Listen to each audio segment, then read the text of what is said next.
Good morning everyone. पिछली class में हमने एकीकरण के बारे में कुछ सामान्य बातें कर ली थी, जैसे कि एकीकरण कुल 7 चरणों में संपन्न हुआ और एकीकरण को कंप्लीट होने में कुल 8 वर्ष 7 माह और 14 दिन का समय लगा। मुख्य रूप से हमने पिछली क्लास में प्रथम चरण की भी बात कर ली थी, अर्थात मत्स्य संघ की भी बात करी थी, जिसमें हमने ये जाना था कि मत्स्य संघ का जो गठन है वो 18 मार्च 1948 को नामकरण के मुंशी के द्वारा दिया गया और कुल 5 इकाइयाँ अर्थात 4 रियासतें और एक ठिकाना को शामिल किया गया था। अलवर, भरतपुर, करौली, धौलपुर 4 रियासतें और नीमराना ठिकाना। इसके बाद में हमने बात करी थी राज प्रमुख धौलपुर के नरेश उदयभान सिंह को बनाया गया था, प्रधानमंत्री शोभाराम कुमावत को बनाया गया था और इसकी जो राजधानी है प्रथम चरण की अलवर को रखा गया था। इसका जो उद्घाटन है प्रथम चरण का वो NV गाडगिल के द्वारा किया गया था और उद्घाटन कहाँ किया गया था? लोहागढ़ दुर्ग भरतपुर में किया गया था। बहुत इंपॉर्टेंट है, ठीक है। इसके बारे में हमने सामान्य रूप से बात करी थी प्रथम चरण की कि भाई सबसे पहले इस पे जो विलय पत्र पर साइन करने वाले थे वो अलवर के नरेश तेज सिंह थे। दूसरे चरण में हमने सबसे पहले बात करें कि दूसरे चरण का नाम पूर्व राजस्थान था, जो 25 मार्च 1948 में गठित किया गया। इसके अलावा कुल 10 इकाइयाँ इसमें शामिल की गई, जिसमें 9 रियासतें थी और एक ठिकाना था कुशलगढ़। तो ये प्रश्न भी बहुत बार पूछा जाता है कि कुशलगढ़ ठिकाना किस चरण में शामिल किया गया, तो हम बताएंगे दूसरे चरण में। दूसरे चरण के राज प्रमुख कोटा नरेश भीम सिंह को बनाया गया था और राजधानी कोटा को ही बनाई गई थी। प्रधानमंत्री गोकुल लाल आसावा जो कि शाहपुरा रियासत थे उनको प्रधानमंत्री नियुक्त किया गया था और उद्घाटन वही NV गाडगिल यानी कि नरहरि विष्णु गौडगिल के द्वारा इसका उद्घाटन किया गया था कोटा में। दूसरे चरण में हमने इंपॉर्टेंट बात ये जानी थी कि सबसे पहले जो राजस्थान शब्द का प्रयोग किया गया था स्वतंत्रता के बाद वो द्वितीय चरण में ही किया गया था। इसके बाद में हमने तीसरे चरण की बात करी, अर्थात संयुक्त राजस्थान की बात करी, जिसमें पूर्व राजस्थान संघ में उदयपुर जो रियासत थी उसको मिला लिया गया था 18 अप्रैल 1948 को। और इन डेट्स को किस प्रकार से याद करना है हम पूरी डिटेल उसकी बात कर चुके थे पिछली क्लास में। तीसरे चरण में जो राज प्रमुख है उदयपुर के नरेश भोपाल सिंह को बनाया गया था। प्रधानमंत्री माणिक्यलाल वर्मा को बनाया गया था। उद्घाटनकर्ता पंडित जवाहरलाल नेहरू थे, क्योंकि हमने पिछली क्लास में बात करी थी गोडगिल चाचा पटेल, ठीक है। तो तीसरे चरण का उद्घाटन किसने किया था? पंडित जवाहरलाल नेहरू के द्वारा किया गया था, ठीक है। ये सामान्य सी बातें थी जिनकी चर्चा हम कर चुके थे। आज की क्लास में जो हम पढ़ेंगे वो पढ़ेंगे चतुर्थ चरण को। बताइए कौन सा चरण पढ़ेंगे हम? चतुर्थ चरण, एकीकरण का चतुर्थ चरण। तो सबसे पहले तो हम यही जानेंगे कि चौथे चरण का नाम क्या था। तो जैसे कि हम पहले ही बात कर चुके, बताइए क्या नाम था?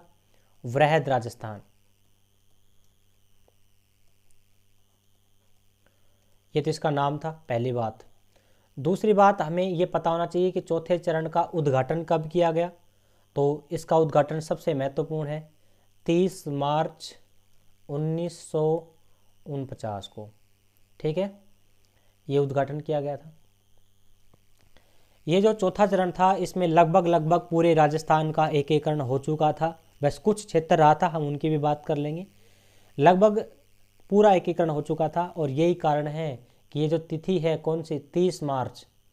इस 30 मार्च के दिन क्या मनाया जाता है? राजस्थान दिवस मनाया जाता है। राजस्थान दिवस मनाया जाता है। तो सबसे पहले तो हमें ये तिथि याद रहनी चाहिए, ठीक है। दूसरी इंपॉर्टेंट बात हम क्या करते हैं कि जो चौथा चरण था इसमें कुल कितनी रियासतों को मिलाया गया था। तो चौथे चरण में मुख्य रूप से हम बात करें तो 4 रियासतें, 4 रियासतें और एक ठिकाना, कुल मिलाकर 5 इकाइयाँ शामिल की गई थी। अब सबसे पहले हम बात करें, वैसे तो कुल मिला के 11 + 5 16 इकाइयाँ हो जाएंगी, है ना, क्योंकि वृहद राजस्थान जो है ये तीसरे चरण के बाद बना है। तो तीसरे चरण में कुल 11 इकाइयाँ थी, ये 10 रियासतें थी पहले थी। इसके बाद में उदयपुर को मिला दिया गया था 11वीं रियासत के रूप में और उसके बाद में अब ये 4 रियासतें और मिला दी गई, 11 × 4 = 15 और उसके बाद में एक ठिकाना और मिल गया अलावा। तो वैसे तो आपको कुल मिला के 16 इकाइयाँ याद करनी है, लेकिन आपको ज़्यादा झंझट नहीं पालना है, सीधा सीधा याद करना है 4 रियासतें और एक ठिकाना। अभी 4 रियासतें कौन कौन सी थी देखिए, जे जे जे यानी कि जे की क्यूब और बी, है ना, क्या लिख दो इसको, जे की क्यूब और बी, ये याद करना है बस। देखिए एक रियासत तो हो जाएगी इसमें जयपुर, ठीक है, दूसरा जैसे बन जाएगा जोधपुर, और तीसरा जैसे बन जाएगा जैसलमेर, जैसलमेर, और 20 से क्या ही बन जाएगा, बीकानेर। इस प्रकार से 4 तो क्या हो गई, रियासतें हो गई, और एक ठिकाना, बताइए कौन सा ठिकाना, लावा ठिकाना, ठीक है। तो कुल मिला के अपने को ये याद करने हैं, 4 रियासतें, J3B और ठिकाना एक लावा।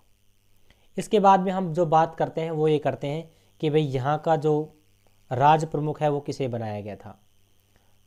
देखिए राज प्रमुख, राज प्रमुख बनाया गया था मान सिंह को, मान सिंह द्वितीय को। अब मान सिंह आप जानते हैं कहाँ के थे, जयपुर के थे। अब इनको क्यों बनाया गया था, क्योंकि राजधानी किसे बनाया गया था, जयपुर को बनाया गया था, इसलिए राज प्रमुख कौन बने, मान सिंह द्वितीय बने। अब जैसा कि आपने पिछले चरण में पढ़ा था, तृतीय चरण में जो राज प्रमुख थे वो उदयपुर नरेश भोपाल सिंह थे। बताइए कौन थे, भोपाल सिंह। भोपाल सिंह बहुत खतरनाक आदमी थे भाई। ये भोपाल सिंह के बारे में ऐसा कहा गया है कि ये एकमात्र ऐसे शासक थे, एकमात्र अपाहिज शासक थे,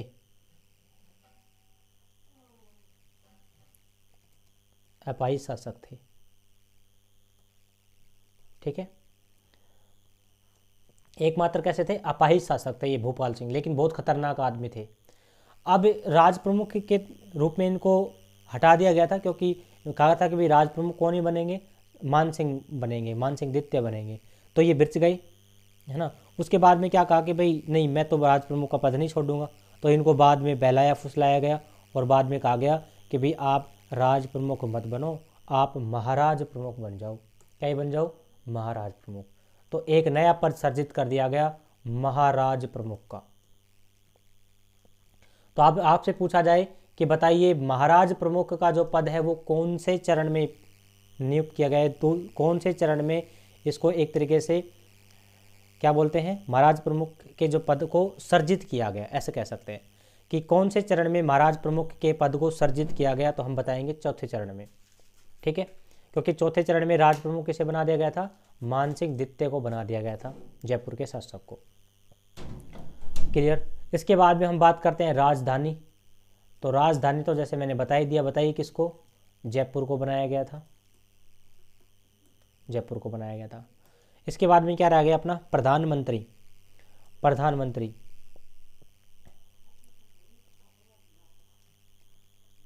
प्रधानमंत्री किसे नियुक्त किया गया था, हीरालाल शास्त्री को बनाया गया था, हीरालाल शास्त्री,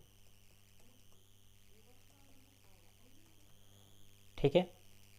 और उद्घाटनकर्ता कौन थे, उद्घाटनकर्ता कौन थे, तो उद्घाटनकर्ता कौन ही थे, सरदार वल्लभ भाई पटेल। देखिए ये तो मैंने वैसे याद ही करा रखे हैं आपको, प्रधानमंत्री तो सो गो माही, सो गो माही 4 नंबर पे आ रहा है ना, ही का मतलब हीरालाल शास्त्री चौथे चरण में। और उद्घाटनकर्ता गोडगिल चाचा पटेल, 4 नंबर पे कौन आ रहे हैं, पटेल साहब आ रहे हैं, सरदार वल्लभ भाई पटेल। तो ये सामान्य सी बातें थी इस चतुर्थ चरण के बारे में। वैसे चतुर्थ चरण के बारे में सामान्य रूप से तो इतनी बातें याद करनी है कि भाई इसका नाम क्या था, वृद्ध राजस्थान था, और इसका जो गठन है वो 30 मार्च 1949 के दिन, वैसे लगभग सभी पूरे भारत का एकीकरण इसमें हो चुका था, अतः 30 मार्च के दिन ही राजस्थान दिवस मनाया गया। मुख्य रूप से इसमें जयपुर, जोधपुर, जैसलमेर, बीकानेर 4 रियासतें और लावा ठिकाना, बहुत इंपॉर्टेंट है लावा ठिकाना। आपसे पूछा जा सकता है कि लावा ठिकाना किस चरण में मिलाया गया, पहला, दूसरा, चौथा, पांचवा, तो आपको बताना है चौथे चरण में। ठीक है। महाराज प्रमुख भूपाल सिंह को बनाया गया था और महाराज प्रमुख का जो नया पद है ये क्या किया गया था, सर्जित किया गया था, यानी कि नया पद सर्जित किया गया था, ये भी ध्यान रखना है इस बात को। इसके बाद में राज प्रमुख मान सिंह द्वितीय को बनाया गया था, राजधानी जयपुर को बनाया गया था, प्रधानमंत्री हीरा लाल शास्त्री को बनाया गया था और उद्घाटनकर्ता कौन ही थे, सरदार वल्लभ भाई पटेल थे। ठीक है। लेकिन इसी चौथे चरण में अगर आप थोड़ा सा और याद कर सकें तो इसी चौथे चरण में एक समिति बनाई गई थी जिसका नाम था पी सत्यनारायण समिति। पी मतलब पंडित सत्यनारायण समिति, सत्यनारायण समिति। इस पी सत्यनारायण समिति की रिपोर्ट के आधार पर सबसे पहले बात करें, इस पी सत्यनारायण समिति की रिपोर्ट के आधार पर ही जयपुर को क्या बनाया गया था, जयपुर को राजधानी बनाया गया था।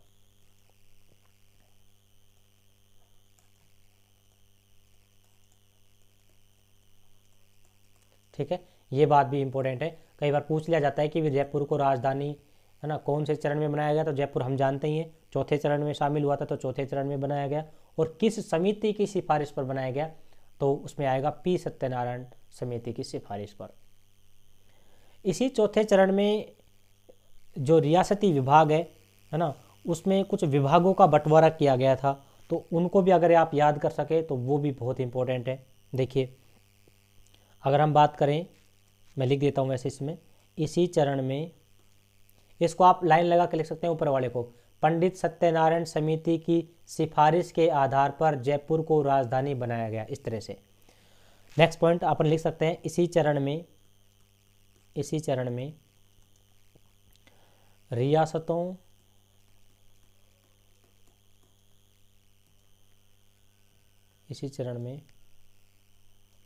रियासतों में विभागों का वितरण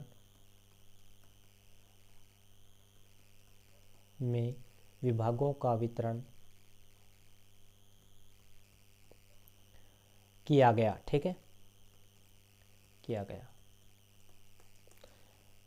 रियासतों में विभागों का वितरण कौन से चरण में किया गया, चतुर्थ चरण में किया गया। अब कैसे किया गया, तो थोड़ा सा हम बात कर लेते हैं। देखिए, जैसे अगर हम बात करें बीकानेर को,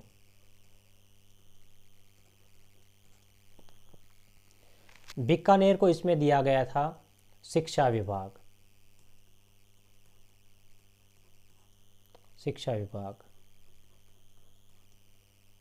ठीक है। जोधपुर को दिया गया था दूसरा, चलो मैं इसको ट्रिक से याद करवा देता हूँ आपको ना, वैसे तो यहाँ ये मैंने ज़रूरी नहीं समझा था, इस वजह से थोड़ा सा मैं सीधा भी बता रहा था, लेकिन मैं आपको ट्रिक से बता देता हूँ। ये लो, याद भी कर लेना आप चाहे। सब नाज से वन काट रहे हैं,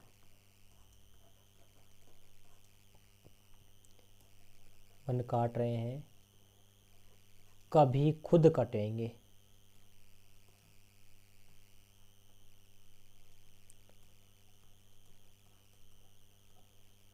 ठीक है, ये याद कर सके तो अच्छी बात है, नहीं तो आप सीधे भी याद कर सकते हैं। देखिए, स से बन जाएगा शिक्षा विभाग और बै से बन जाएगा बीकानेर। तो सबसे पहले तो हम बात करेंगे बीकानेर। बीकानेर में कौन सा विभाग, शिक्षा विभाग।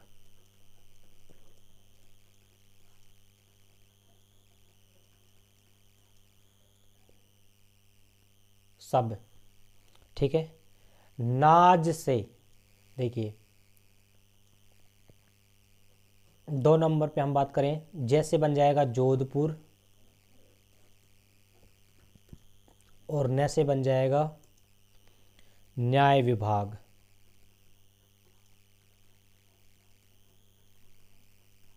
ठीक है, सब नाज से वन काट रहे हैं, वन काट रहे हैं। काट से बन जाएगा कोट्टा, और वन से तो आप जानते ही हैं क्या ही बन जाएगा, वन विभाग। इनके एक दो बार आप प्रैक्टिस करेंगे, लिख के आराम से याद हो जाएंगे ये। वन काट रहे हैं, कभी खुद कटेंगे। देखो कैसे बन जाएगा, कृषि विभाग। और भी से आप भीलवाड़ा मत समझना, है ना, तो आप ऐसे कर लेना। देखो इस कभी को आप कब कर लेना, कभी खुद कटेंगे, ठीक है, ऐसे कर लेना। बी से बीकानेर बन जाएगा। ऐसे तो आप थोड़ा सा मैनेज कर लेना, इसको याद कर लेना, कभी खुद कटेंगे, ठीक है। वैसे से क्या बन जाएगा, भरतपुर। इस कब की जगह भी आप वह कर लेना। देखो ये याद करने पे डिपेंड है आपके, वैसे तो मैंने भी से ही कर रखा है मैंने तो। कब खुद कटेंगे, यानी कि 4 नंबर पे कौन हो जाएगा, भरतपुर। भरतपुर आप कन्फ्यूज ना हो इस वजह से, है ना, क्योंकि भी से कई बार अपन भीलवाड़ा समझ जाते हैं, तो ये ध्यान रखना। कब खुद कटेंगे, भैंस से क्या हो जाएगा, भरतपुर। और कैसे, कौन सा विभाग बताइए, कृषि विभाग, कृषि विभाग, ठीक है। और एक विभाग और याद कर लीजिए, कभी खुद कटेंगे। देखो खुद में जो ख है ना, और ख अलंत है और ऊ की मात्रा है इसमें, छोटे ऊ की, तो ख से हो जाएगा खनिज विभाग, और ऊ से बन जाएगा उदयपुर। इसको भी आपको ध्यान रखना है। 5 नंबर पे यह लिख देता हूँ मैं, उदयपुर। उदयपुर में कौन सा विभाग बताइए, खनिज विभाग, ठीक है। आपसे अगर कोई दूसरी ट्रिक बन रही है तो आप दूसरी भी बना सकते हैं, बस याद करने के लिए है ये, क्लियर। पी सत्यनारायण समिति की सिफारिश पर जयपुर को राजधानी बनाया गया, और रियासतों का जो विभागों का बंटवारा है, यानी कि रियासतों में जो विभाग बांटे गए हैं वो सब चौथे चरण में बांटे गए हैं। जैसे बीकानेर को शिक्षा विभाग दिया गया, जोधपुर को न्याय विभाग दिया गया, कोटा को वन विभाग दिया गया, भरतपुर को कृषि विभाग और उदयपुर को खनिज विभाग प्रदान किया गया, क्लियर। अब हम बात करते हैं पंचम चरण की, एकीकरण का 5वां चरण, पंचम चरण। तो सबसे पहले तो बात ये लगाओ कि भाई पंचम चरण का नाम क्या रखा गया, तो हम कह सकते हैं संयुक्त वृहत राजस्थान। इस संयुक्त वृहत राजस्थान को ही हम कह सकते हैं वृहत्तर राजस्थान, क्या भी कह सकते हैं, इसे हम वृहत्तर राजस्थान भी कह सकते हैं, वृहत्तर राजस्थान। दूसरी बात कि भाई डेट है ना, इसका क्या गठन बताइए, या उद्घाटन कब किया गया, 15 मई 1949, ठीक है। वो आप ट्रिक में रख के देख लेना, आराम से आ जाएगा, कोई बड़ी बात नहीं है। जब भी आप किसी पर्टिकुलर चरण का अगर डेट बताएं या मंथ बताएं या सन बताएं, तो पर्टिकुलर जो पहले वाली क्लास में जो ट्रिक बताई थी आपको, उस प्रकार से रख के और फिर बताएं, है ना, बगैर रखे हुए ना बताएं, क्योंकि उसमें दिक्कत आ सकती है। सीधे आप याद कर भी सकते हैं, और हो जाए तो अच्छी बात है, अगर नहीं हो पाए तो आप ट्रिक में रख के फिर कर लें। देखिए 5 कैसे लिखा जा रहा है, 5 1 + 4 करके लिखा जा रहा है। इसका मतलब ये हुआ कि संयुक्त वृहत जो राजस्थान था वो प्रथम चरण, यानी कि प्रथम चरण का नाम क्या था, मत्स्य संघ था। प्रथम चरण मत्स्य संघ, मत्स्य संघ को, और चौथे चरण का नाम क्या था, वृहद राजस्थान, वृहद राजस्थान। इन दोनों को मिला दिया गया। देखिए मत्स्य संघ और वृहद राजस्थान को क्या कर दिया गया, मिला दिया गया, यानी कि मिला के एक कर दिया गया। इतना काम किया गया था इसमें पंचम चरण में। तो पांचवा चरण बहुत छोटा सा है। पांचवें चरण में क्या याद करना है, 1 + 4 याद करना है। 1 से मतलब प्रथम चरण और 4 से मतलब चतुर्थ चरण, दोनों को एक कर दिया गया था। कौन सी समिति की सिफारिश पर, तो इस समिति का नाम भी आप याद कर सकते हैं। इस समिति का नाम है शंकर राव देव समिति, यानी कि मैं लिख देता हूँ, इस चरण में यानी कि 5वें चरण में एक कमेटी स्थापित की गई थी जिसका नाम है शंकर राव देव समिति। कई जगह ये शंकर देव राय समिति भी मिल जाएगा, एक ही बात है। समिति की सिफारिश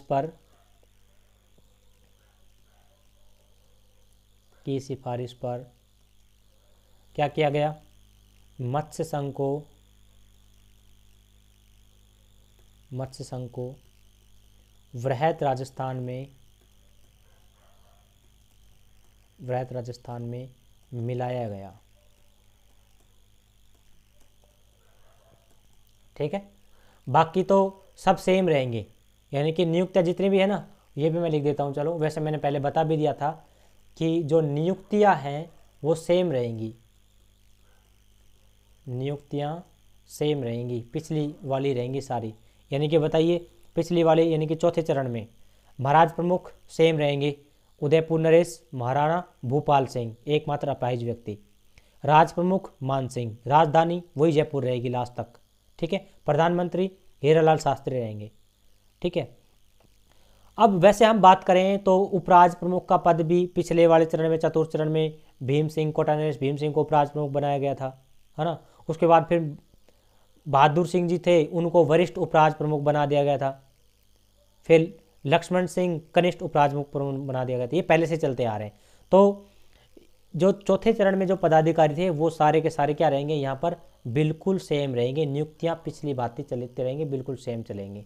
आपको याद क्या रखना है कि इतनी सी बात याद करनी है 5वें चरण में कि प्रथम चरण यानी कि मत्स्य संघ और चतुर्थ चरण यानी कि वृहद राजस्थान 1 + 4 = 5। ये सारा काम किस में किया गया? पंचम चरण में किया गया। क्लियर? अब हम आगे बढ़ते हैं। वैसे तो आपको डेट याद रखनी है 15 मई 1949, ये भी ध्यान रखना है। अब हम चलते हैं छठे चरण की तरफ। छठा चरण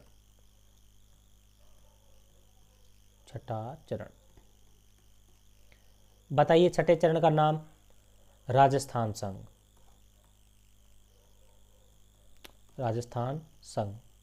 और 7वें चरण का नाम वर्तमान राजस्थान। तो छठे चरण का नाम याद करना है राजस्थान संघ। कब बताइए?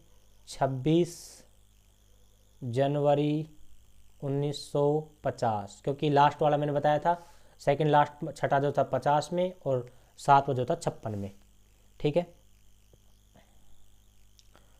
छठे चरण में और इम्पोर्टेंट बातें क्या थी देखिए।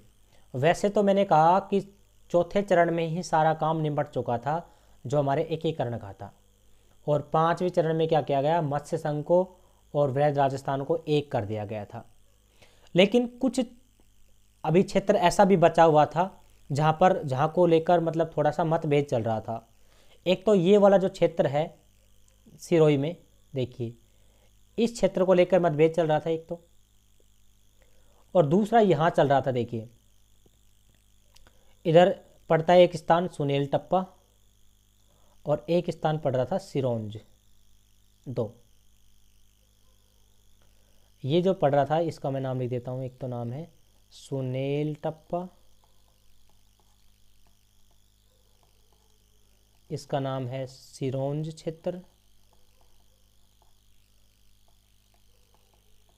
ठीक है, सुनेल टप्पा कहाँ पड़ता है? एमपी में। ठीक है, सिरोंज क्षेत्र कहाँ पड़ता है? झालावाड़ में। ठीक है, लेकिन छठे चरण में इसकी तरफ ध्यान नहीं दिया गया। छठे चरण का जो मुख्य बिंदु था वो ये था। देखिए ये क्या कौन सा क्षेत्र आता है? ये मुख्य रूप से हम बात करें, ये है आबू क्षेत्र, आबू दिलवाड़ा क्षेत्र।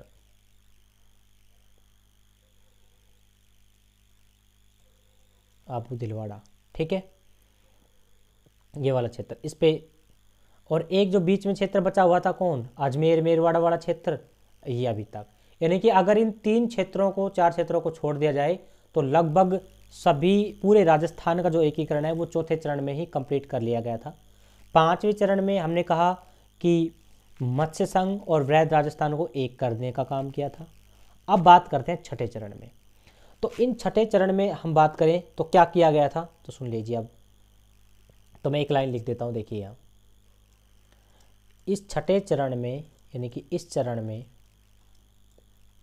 में कौन सा क्षेत्र? सिरोही का आबू दिलवाड़ा क्षेत्र।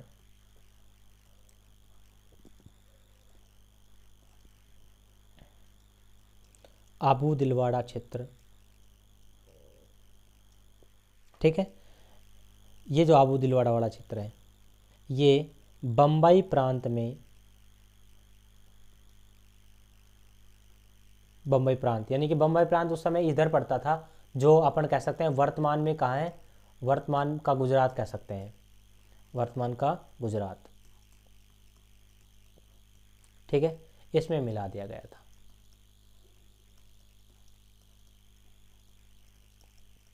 समझ गए बात? यानी कि छठे चरण में क्या किया गया था, जो सिरोही का आबू दिलवाड़ा क्षेत्र था, सिरोही का जो आबू दिलवाड़ा क्षेत्र था, इसको किस में मिला दिया गया था? बम्बई प्रांत में शामिल कर दिया गया था। लेकिन क्या पूरा सिरोही? नहीं, ये वाला जो क्षेत्र था आबू दिलवाड़ा का, इस क्षेत्र को गुजरात को दे दिया गया था, यानी कि वर्तमान का गुजरात कह सकते हैं, और उस समय का क्या, कौन सा, आबू दिलवाड़ा वाला क्षेत्र कह सकते हैं। लेकिन सिरोही का जो कुछ पार्ट बच गया ऊपर का, देखिए अभी मैं इसको रेड कर देता हूँ थोड़ा सा, ये जो पार्ट बच गया रेड वाला ऊपर का, देखिए इससे ऊपर का, ये क्षेत्र राजस्थान में शामिल कर लिया गया था, ठीक है।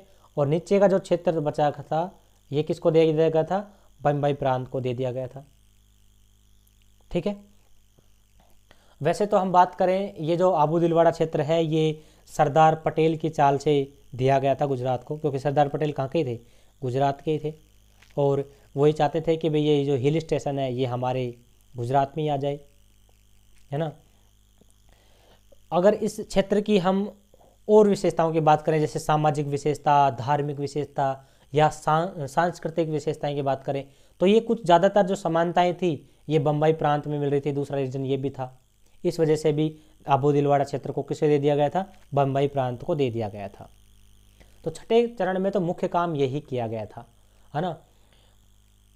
छठे चरण में ध्यान रखें कि ना तो सुनील टप्पा की तरफ ध्यान दिया गया था, और ना ही सिरोन क्षेत्र के ध्यान दिया गया था, और ना ही अजमेर मेरवाड़ा की तरफ ध्यान दिया गया था, है ना। मैंने ये कहा कि जो चौथा चरण है उसमें लगभग पूरे राजस्थान का एकीकरण कर लिया गया था, बस 3-4 जो क्षेत्र थे वो क्या रह गए थे? पेंडिंग रह गए थे। एक तो आबू का दिलवाड़ा क्षेत्र, ये पेंडिंग रहा था।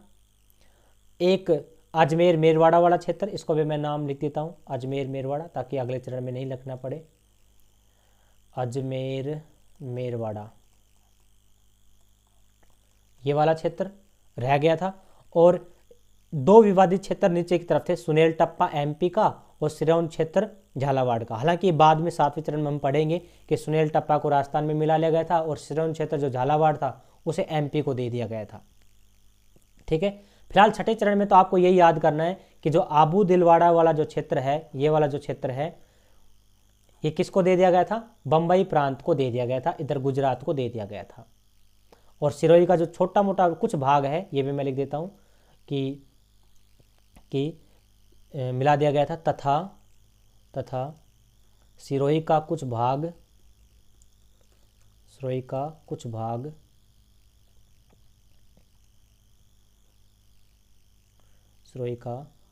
भाग राजस्थान में मिला लिया गया था।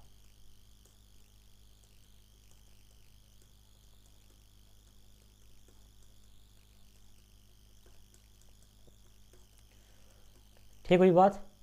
अब अगर समस्या ये है कि भाई ये 3 क्षेत्र रह गए, सुनील टप्पा एमपी का क्षेत्र रह गया, सिरोन क्षेत्र झालावाड़ का रह गया, और अजमेर मेरवाड़ा क्षेत्र रह गया।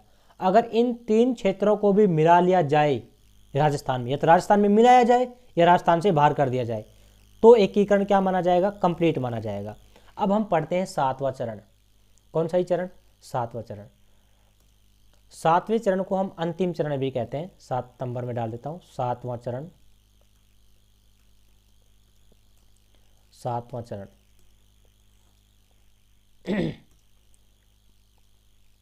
देखिए, सबसे पहले राजस्थान के नामकरण की बात करें या चरणों की नामकरण की बात करें, तो 7वें चरण को बताइए कौन सा नाम देंगे? वर्तमान राजस्थान देंगे। ठीक है, जो राजस्थान वर्तमान में दिखाई दे रहा है, इस राजस्थान की हम बात करते हैं 7वें चरण में। और ये 7वां चरण बताइए, 1 नवंबर 1956, ये बहुत इंपॉर्टेंट है। 1 नवंबर 1956 को तो राजस्थान का एकीकरण बताइए कब कंप्लीट हुआ, कब पूर्ण हुआ? 1 नवंबर 1956 को, क्योंकि अंतिम चरण कौन सा है? 7वां चरण। अब अंतिम चरण में जो बचा हुआ जितना भी क्षेत्र था वो सब क्या कर लिया गया? शामिल कर लिया गया। जब ये 7वां चरण बना, इससे पूर्व यानी कि 7वें चरण से पूर्व एक आयोग का गठन किया गया था। इस आयोग का नाम था राज्य पुनर्गठन आयोग।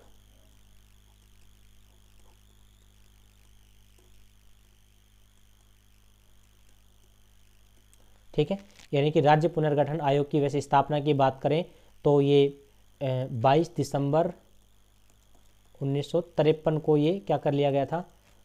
गठित कर दिया गया था। और इसके जो अध्यक्ष की बात करें, राज्य पुनर्गठन आयोग के जो अध्यक्ष थे, अध्यक्ष किसे बनाया गया था? फैजल अली को बनाया गया था। अब सुनिए बात यहाँ से, राज्य पुनर्गठन आयोग के जो अध्यक्ष है किसे नियुक्त किया गया था? फैजल अली को बनाया गया था। अब इस फैजल अली ने एक रिपोर्ट जारी करी, है ना, कि भाई ऐसा तो नहीं होना चाहिए। आबू दिलवाड़ा क्षेत्र किसका था? राजस्थान का था, लेकिन दे किसको दिया? बम्बई प्रांत को दे दिया गया। तो ये वापस कहाँ पर आना चाहिए था? राजस्थान में आना चाहिए। तो बाद में काफ़ी विचार विमर्श करे, है ना, जो स्थानीय जनता थी उससे पूछा गया कि भाई किधर मिलना चाहते हो आप। तो कुल मिला के बात ये है कि आबू दिलवाड़ा क्षेत्र जो छठे चरण में किसको दे दिया गया था? बम्बई प्रांत को दे दिया गया था। उसे 7वें चरण में वापस से कहाँ मिला दिया गया? राजस्थान में मिला दिया गया। तो ये इम्पोर्टेंट बात है। एक तो कौन सी इंपॉर्टेंट बात? राज्य पुनर्गठन आयोग की इंपॉर्टेंट बात कि इसका गठन किया गया था, पहले ही किया जा चुका था 1953 में ही। इसके अध्यक्ष कौन बनाए गए थे? फैजल अली बनाए गए थे। इस फैजल अली ने एक रिपोर्ट प्रस्तुत करी, तो हम कह सकते हैं कि किसकी रिपोर्ट के आधार पर? फैजल अली की रिपोर्ट के आधार पर। फैजल अली की रिपोर्ट के आधार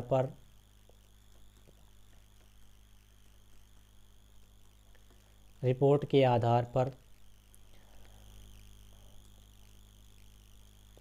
आबू दिलवाड़ा क्षेत्र कहाँ पर पड़ता है? ये सिरोही में, को पुनः राजस्थान में मिला लिया गया।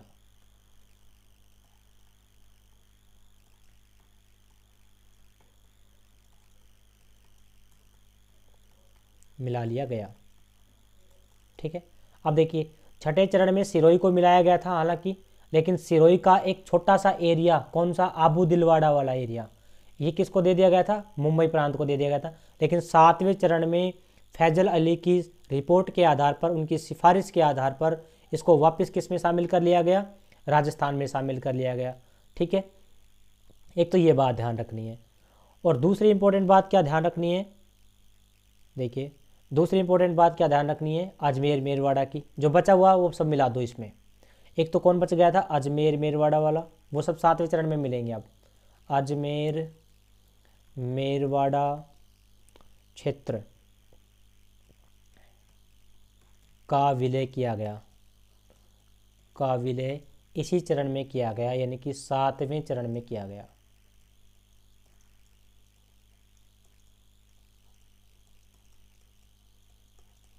ठीक है, एक तो ये मिल गया।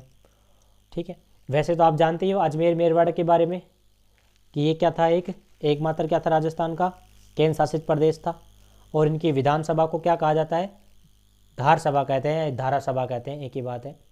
और यहाँ के तत्कालीन मुख्यमंत्री कौन थे? ये बहुत इंपॉर्टेंट है, हरिभाऊ उपाध्याय। हम पिछले क्लास में चर्चा कर चुके हैं।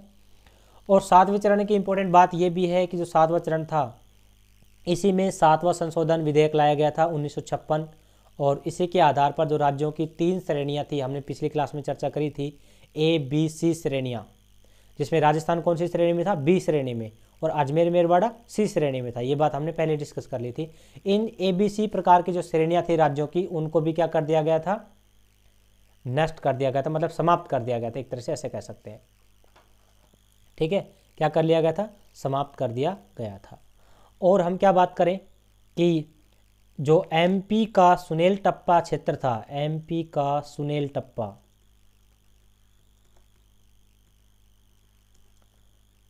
ठीक है, क्षेत्र का राजस्थान में विलय कर दिया गया, राजस्थान में विलय कर दिया गया।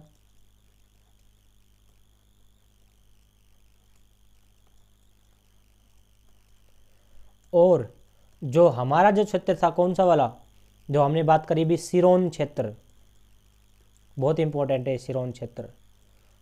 सिरोंज क्षेत्र झालावाड़ वाला जो कहाँ था, झालावाड़ का था। और या लिख देते हैं हम झालावाड़ का सिरोन क्षेत्र किसको दे दिया गया था, एमपी को दे दिया गया था।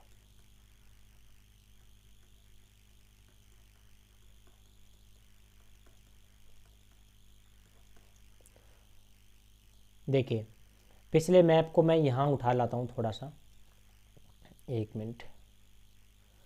जो ये वाला जो क्षेत्र था सुनेल टप्पा, जो कहाँ था, एमपी में था, अब किधर दे दिया गया, ये राजस्थान में मिला दिया गया। और जो क्षेत्र सिरोन क्षेत्र था कहाँ था, झालावाड़ में, ये किसको दे दिया गया, एमपी को दे दिया गया। ठीक है, ये बात अपने को ध्यान रखना है। कुल मिला के अगर हम बात करें तो हमारा जो कन्फ्यूजन ये था कि भाई ये हमारा राजस्थान है। देखिए अब थोड़ा सा, ये हमारा जो राजस्थान है, ये चौथे चरण में ही मिला दिया गया था। एक तो बचा हुआ था ये मत्स्य संघ, ठीक है, इस मत्स्य संघ को भी किस में मिला दिया गया था, वृहद राजस्थान में मिलाकर एक कर दिया गया था। अब कुछ क्षेत्र बचा हुआ था, जैसे सामान्य रूप से मैं बात करूं, ये तो चौथे और पांचवें चरण की बात हो रही थी। अब हमें छठे और सातवें चरण को इंपॉर्टेंटली समझना है। छठे चरण तक मैं बात करूं तो एक तो ये क्षेत्र रह चुका था, अजमेर मेरवाड़ा वाला क्षेत्र, अजमेर मेरवाड़ा वाला क्षेत्र, ठीक है। और एक ये क्षेत्र रह चुका था सिरोन क्षेत्र, सिरोन क्षेत्र, सिरोन कहाँ पड़ता है, झालावाड़ में पड़ता था, झालावाड़ में, ठीक है। वर्तमान में से कहाँ दे दिया गया, एमपी में। और एक ये क्षेत्र था, मान लीजिए कौन सा वाला क्षेत्र हमारा, सुनेल टप्पा, सुनेल टप्पा पड़ता था एमपी में, ठीक है। अब क्या हुआ, इनके ऊपर झगड़े चल रहे थे, यानी कि इन पे मतलब ना तो इनकी जनता एग्री हो रही थी एकीकरण के लिए और ना यहाँ के शासक हो रहे थे, ठीक है। पर्टिकुलर क्षेत्र थे तो यहाँ की जनता से भी पूछा गया था कि भाई आप इनमें मिलना चाहते हो नहीं चाहते। अभी हम बात करेंगे। देखिए यहाँ पर एक क्षेत्र पड़ता था जिसका नाम है, कौन सा ही क्षेत्र, सिरोही। इस सिरोही में मुख्य रूप से एक क्षेत्र तो ये, इसको मैं कर देता हूँ ग्रीन, ठीक है, ग्रीन, ग्रीन वाला जो क्षेत्र है ना, ये है आबू,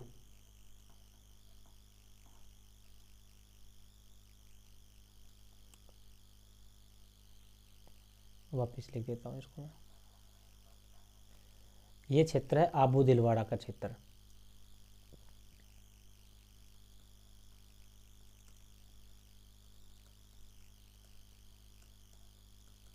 ठीक है। और अब मैं ऊपर क्षेत्र थोड़ा सा बना रहा हूँ रेड वाला, ये वाला क्षेत्र रेड में, ये वाला जो क्षेत्र था ये सिरोही का कुछ अन्य भाग था। अब इस भाग की तो कोई दिक्कत ही नहीं है, इस भाग को तो हम कहें सिरोही का जो भाग है, ये सिरोही का जो छुटा हुआ भाग है, इसको तो कौन से चरण में मिला लिया गया था, छठे चरण में मिला लिया गया था राजस्थान में। तो इसको तो मैं मिटा देता हूँ क्योंकि ये राजस्थान में मिल ही चुका है। तो ये लो, सातवें चरण तक तो पहुँचा ही नहीं है, ये छठे चरण में मिल चुका था, ठीक है। अब सातवें चरण तक कौन कौन से पहुँचे, देखो आबू दिलवाड़ा क्षेत्र पहुँचा है तो सातवें चरण तक, क्योंकि सातवें चरण से पहले ही छठे चरण में किसको दे दिया गया था, आबू दिलवाड़ा क्षेत्र, छठे चरण में बम्बई प्रांत को दे दिया गया था, ठीक है। लेकिन बाद में जैसे 1950 में दे दिया गया था, 26 जनवरी 1950 को छठे चरण में, बम्बई प्रांत को दे दिया गया था। उसके बाद में 1953 में राज्य पुनर्गठन आयोग बनाया गया। ठीक है, 22 दिसंबर 1953 को किसकी अध्यक्षता में? फैजल अली की अध्यक्षता में। तो फैजल अली को इसमें अध्यक्ष बनाया गया और उस पर चिंतन और विचार किया गया कि भी आबू दिलवाड़ा क्षेत्र आखिर दिया क्यों गया मुंबई प्रांत को। तो बाद में खूब विचार करने के बाद में यहाँ की जनता से पूछने के बाद में जनमत प्रणाली के द्वारा उसके बाद में क्या हुआ, किस पे काफ़ी विचार किया गया और फैजल अली ने लास्ट में अपनी रिपोर्ट प्रस्तुत करी और इस रिपोर्ट में एक आ गया कि आबू दिलवाड़ा जो क्षेत्र है पुनः कहाँ मिलाया जाए? राजस्थान में मिलाया जाए। तो सातवें चरण में एक तो किसे मिलाया गया बताइए? आबू दिलवाड़ा क्षेत्र को राजस्थान में मिलाया गया, यानी कि अब ये राजस्थान में मिल गया। देखो इधर मैं बाउंड्री कर देता हूँ, अब ये राजस्थान में मिल गया, देख लो। ठीक है, सातवें चरण में। उसके बाद में सातवें चरण में जो अजमेर मेरवाड़ा वाला क्षेत्र जो स्वतंत्र था, केंद्र शासित प्रदेश था, इसे भी क्या कर लिया गया? राजस्थान का पार्ट बना दिया गया, इसको भी राजस्थान में शामिल कर लिया गया। क्योंकि इसकी अलग से विधानसभा चलती थी पहले, जिसे हम धार सभा या धारा सभा के नाम से जानते थे, जिसके तत्कालीन जो मुख्यमंत्री थे वो हरिभाऊ उपाध्याय थे। ठीक है, सातवें चरण में क्या कर लिया गया? अजमेर मेरवाड़ा को राजस्थान में मिला दिया गया। क्लियर। उसके बाद में दो क्षेत्र इधर बच गए, एक तो कौन बच गया? सुनेल टप्पा, और एक बच गया सिरोंज क्षेत्र। अब यहाँ पर ध्यान देने वाली बात है, जो सुनेल टप्पा जो है ना एमपी का, इसे तो राजस्थान में मिला लिया गया था झालावाड़ में। वर्तमान में क्या है ये क्षेत्र? झालावाड़ है। और झालावाड़ का कुछ क्षेत्र जो है सिरोंज क्षेत्र, इसको किसे दे दिया गया था? मध्य प्रदेश को दे दिया था, यानी कि एमपी को दे दिया गया था। तो ये सातवें चरण में। तो इस प्रकार से जो हमारा राजस्थान वर्तमान में जो दिख रहा है, इसे हम कहते हैं वर्तमान राजस्थान। और वर्तमान राजस्थान बताइए कौन से चरण में अस्तित्व में आया? सातवें चरण में अस्तित्व में आया। इस वजह से सातवें चरण का नाम ही क्या रख दिया? वर्तमान राजस्थान रख दिया। तो इस प्रकार से हमारे जो सातों चरण हैं वो क्या हो गए? कंप्लीट हो गए। अब और अन्य महत्वपूर्ण बातें क्या हैं, इसके बारे में भी कई बार हमसे पूछ लिया जाता है। तो सम इम्पोर्टेंट फैक्ट में हम लिखेंगे सम इम्पोर्टेंट फैक्ट।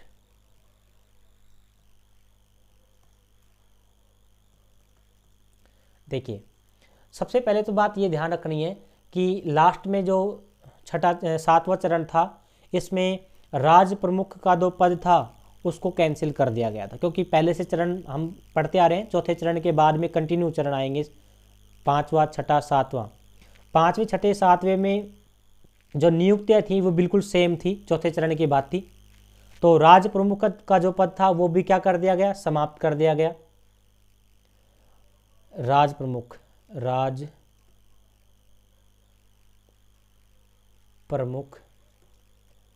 पद समाप्त। ये लो, एक तो ये बात ध्यान रखनी है, राज प्रमुख का पद क्या कर दिया गया? समाप्त कर दिया गया। और प्रधानमंत्री का जो पद था, ये पद भी क्या कर दिया गया? समाप्त कर दिया गया। मुख्य रूप से तो कौन से दो ही पद थे, यही थे, राज प्रमुख या प्रधानमंत्री। अब समझने वाली बात यह है कि राज प्रमुख के पद को जब समाप्त किया गया तो कौन सा पद चालू किया गया? तो किया गया राज्यपाल। ठीक है, राज्यपाल पद क्या कर दिया गया? सर्जित किया गया। क्या भाई क्या ही रहेंगे? राज्यपाल रहेंगे। तो आपसे पूछा जा सकता है कि बताइए प्रथम राज्यपाल किसे नियुक्त किया गया? प्रथम राज्यपाल किसे बनाया गया? भाई अगर राज्यपाल का नया पद सर्जित किया है तो प्रथम राज्यपाल किसी न किसी तो बनाया गया होगा। तो प्रथम राज्यपाल बनाया गया था गुरुमुख निहाल सिंह को।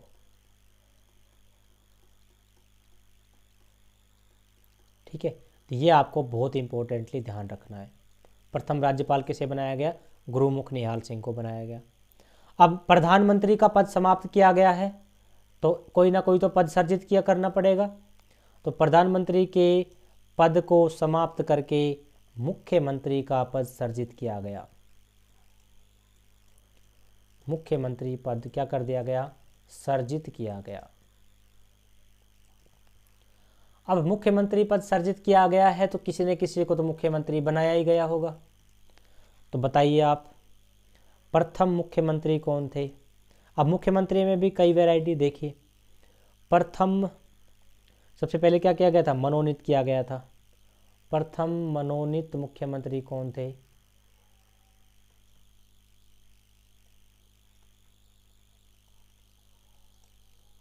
ठीक है। और बाद में क्या हुआ? निर्वाचन। तो बताइए प्रथम निर्वाचित मुख्यमंत्री कौन थे?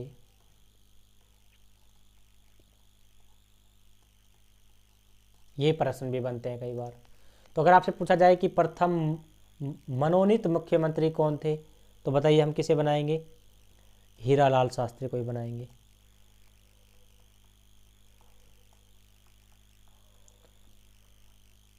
ठीक है। अच्छा, उसके बाद में निर्वाचित बात करें तो निर्वाचित टिक्काराम पालीवाल, ये भी ध्यान रखना है आपको। प्रथम निर्वाचित मुख्यमंत्री टिक्काराम पालीवाल। ठीक है। कई बार हालांकि इनको हम डिटेल से ही बात करेंगे जब हम मुख्यमंत्री की चर्चा करेंगे राजस्थान पॉलिटी में। कई बार ये भी पूछ लिया जाता है कि राजस्थान का एकमात्र ऐसा मुख्यमंत्री कौन है जो मनोनीत भी रह चुका है, जो मनोनीत भी रह चुका है और निर्वाचित भी रह चुका है। मनोनीत प्लस निर्वाचित दोनों, ऐसे मुख्यमंत्री का नाम बताना है। तो उस व्यक्ति का नाम था जय नारायण व्यास। ठीक है। कई बार सीधा प्रश्न ये भी पूछा जा सकता है कि जय नारायण व्यास का संबंध किस जिले से है, तो बताइए कहाँ का है? जोधपुर जिले से। ठीक है। ये तो सम इम्पोर्टेंट बातें थी। वैसे कुछ आपसे कथन भी पूछे जा सकते हैं, जैसा कि मैंने पहले चंद्रवीर सिंह के बारे में कहा था कि चंद्रवीर सिंह जब विलय पत्र पर साइन कर रहे थे तो उन्होंने कहा था कि मैं ये जो साइन कर रहा हूँ ना, ये अपने डेथ वारंट पर साइन कर रहा हूँ। ठीक है, यानी कि जो हमारा मृत्यु पत्र है उस पर मैं साइन कर रहा हूँ, ऐसा कहा था। किसने कहा था? चंद्रवीर सिंह ने। चंद्रवीर सिंह ने। चंद्रवीर सिंह का शासक था बताइए?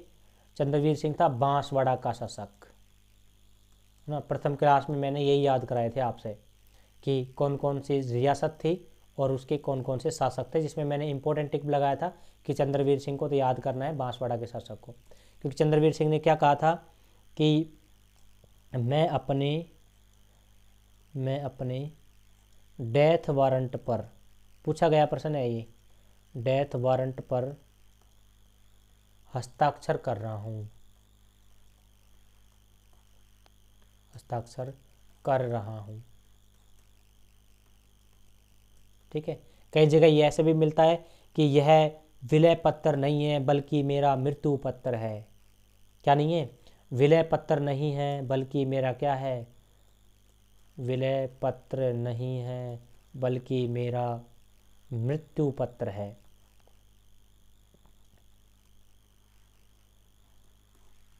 मृत्यु पत्र है, ऐसा कहने वाले कौन थे? चंद्रवीर सिंह। तो बात वही निकल के आ रही है। हालांकि इन्होंने ऐसे कहा था कि मैं अपने डेथ वारंट पर हस्ताक्षर कर रहा हूँ, ये कोई विलय पत्र पर साइन नहीं कर रहा हूँ, क्योंकि इसको परिणाम पता था। वैसे भी आप जानते ही हैं कि यह बेचारा शासक था और शासक का पद क्या हुआ? खाली हो गया, है ना। तो भी इन्होंने ऐसा कह सकते हैं ये। और दूसरी बात, विलय पत्र पर साइन, यानी कि ये जो साइन कर रहा हूँ ये मेरा विलय पत्र नहीं है बल्कि एक मृत्यु पत्र है। ठीक है। ऐसा भी कहने वाले कौन ही थे? चंद्रवीर सिंह थे। इसके अलावा इम्पोर्टेंट जो कथन है उसमें हनुमंत सिंह का कथन भी पूछा जाता है। हनुमंत सिंह, हनुमंत सिंह कहाँ के थे बताइए? जोधपुर के शासक थे। हनुमंत सिंह के बारे में ये भी आप ध्यान रखें कि हनुमंत सिंह पाकिस्तान में मिलना चाहते थे। कहाँ मिलना चाहते थे ये? पाकिस्तान में मिलना चाहते थे। हनुमंत सिंह के बारे में क्या ध्यान रखें कि आज स्वाधीनता दिवस नहीं है बल्कि कौन सा दिवस है? बल्कि मेरा शोक दिवस है। यानी कि स्वाधीनता दिवस नहीं है बल्कि क्या है, शोक दिवस है। ऐसा कहने वाले कौन थे? हनुमंत सिंह थे। ठीक है, तो ये थी कुछ महत्वपूर्ण बातें आपके चरणों से संबंधित। कई बार ऐसा प्रश्न भी हमें देखने को मिला है कि आपसे ऐसा पूछा जा सकता है कि भाई शंकर राव देव समिति के सदस्य कौन सा नहीं है। तो वह एक ऐसा प्रश्न पूछा गया था जिसमें मैं लिख देता हूँ इस प्रश्न को भी, देखिए ऐसा प्रश्न भी पूछा गया है, तो इसको भी ध्यान रखें, क्योंकि हम फैजल अली को याद करके जाते हैं और वो प्रश्न कुछ और ही पूछ लेता है। देखिए निम्न में से शंकर राव देव समिति के सदस्य नहीं हैं।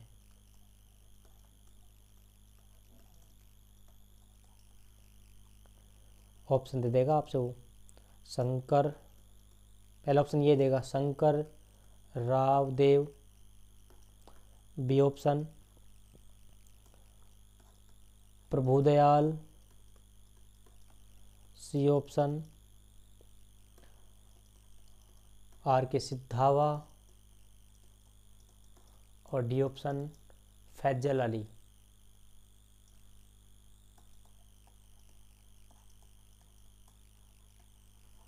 बताइए कि शंकर राव देव समिति का सदस्य नहीं है।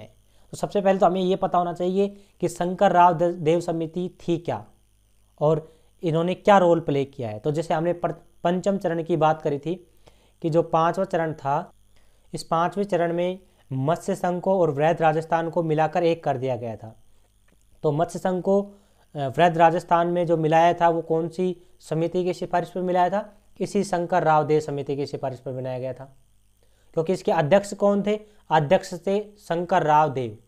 अब देखो कई बार हम इस सदस्य को अध्यक्ष पढ़ के चल जाते हैं और प्रश्न गलत हो जाता है। अगर ऐसा पूछा जाए कि निम्न में से शंकर देव राव समिति के अध्यक्ष कौन थे, तो हम बताएंगे शंकर राव देव थे। लेकिन उन्होंने ऐसा कहा है कि सदस्य नहीं थे, तो इसके अलावा भी सदस्य थे। तो शंकर राव देव के अलावा प्रभुदयाल भी सदस्य थे, आर के सिद्धावा भी सदस्य थे, लेकिन फैजल अली इसके सदस्य नहीं थे। इंपॉर्टेंटली ध्यान रखना है, क्योंकि फैजल अली कौन थे? फैजल अली राज्य पुनर्गठन आयोग के अध्यक्ष थे। जैसे कि हमने 7वें चरण में बताया है कि 7वें चरण में जो आबू देलवाड़ा को मिलाया गया था राजस्थान में दोबारा से, वो किस आयोग की सिफारिश पर मिलाया गया था? फैजल अली आयोग की सिफारिश पर बनाया गया था, है ना, मिलाया गया था। तो राज्य पुनर्गठन आयोग के अध्यक्ष कौन थे? फैजल अली थे। शंकर राव देव समिति के सदस्य नहीं थे, ये ध्यान रखना है। तो ऐसे प्रश्न भी आपसे पूछे जा सकते हैं। आपको क्या करना है, एक बार से तो आपने देख के नोट्स बना ही लिए होंगे, बाद में क्या करना है, नोट्स को सामने रखना है या एक बार से पढ़ लेना है और इस क्लास को वापस से एक बार से रिवाइज करना है। थोड़ा सा स्पीड बढ़ा के देख सकते हैं, अगर दोबारा देख रहे हैं तो कोई दिक्कत नहीं है। तो एक बार से आपको रिवाइज हो जाएगा और पूरी जो समरी है, पूरा जो कंसेप्ट है वो आपको एक बार से ध्यान रह जाएगा। ठीक है, आज की क्लास में इतना ही है। आपका एकीकरण का जो टॉपिक है वो खत्म हो चुका है। अब हम नेक्स्ट टॉपिक की बात अगली क्लास में करेंगे। Thank you.